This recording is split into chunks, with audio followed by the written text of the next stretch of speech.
లేని పని ముంగటేసుకున్నట్టే ఉన్నది పోర్రి మన పోలీసోళ్ళ కథ. అరే చదువుకున్నారు, ఏ కేసు ఎసొంటిది, ఏ తప్పు చేస్తే ఏ కేసు పెట్టాలి, ఆ కేసులో బెయిల్ వస్తుందో రాదో కూడా అందరికీ తెలుసు. అయినా కానీ ఈ నడుమ ఎందుకో అంత ఆగమాగం జగన్నాథం చేస్తున్నారు. నవ్వేటోళ్ళ ముంగట బోర్ల పడుతున్నారు. ఏందో ఏమో పోన్రి, నాకైతే వాళ్ళని చూస్తే మస్తు బాధ అవుతున్నది. సైలేని నాకుడు, ఉప్పొసలేని ఉరుకుడు, రాగం లేని మూలుడు అన్నట్టే అవుతున్నది పోన్రి పోలీసోళ్ళ ఆరాటం. మొన్న car party MLA Kaushik Reddy సార్ను అరెస్ట్ చేసిండ్రు కదా. సుడురుల్లా సుతారం అని కరీంనగర్ కాల్చెల్లి 30-40 మంది పోలీసోళ్ళు కార్లు పట్టుకొని హైదరాబాద్ దాకా వచ్చిర్రు. కౌశిక్ రెడ్డి సార్ను అరెస్ట్ చేసి తీసుకుపోయారు. ఇక కరీంనగర్ లో 100 మంది పోలీసోళ్లను రోడ్ల మీద కారు పార్టీ లీడర్ల ఇంటికాడ కావలు పెట్టిర్రు.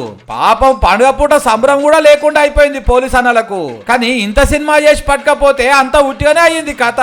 మాపటిల్లి 10 గొట్టంగా అరెస్ట్ చేస్తే పొద్దుగాల 10 గొట్టకంటే మొదలే బెయిల్ వచ్చింది. ఇంత దానికి ఇంతగానో ఉరుకులాట ఎందుకు చెప్పుండ్రి? కేసుల బలమేందో మొదలే తెలియదా పోలీసోళ్లకు? ఇది ఒక కేసులోనే ఇట్లయితుందంటే ఏందో అనుకోవచ్చు. గాని ఏ కేసు పట్టుకొని కోర్టుకు పోయినా జడ్జి సారు 4 అరుచుకొని బెయిల్ కాగితం రాసి ఎల్లగొడుతున్నారు.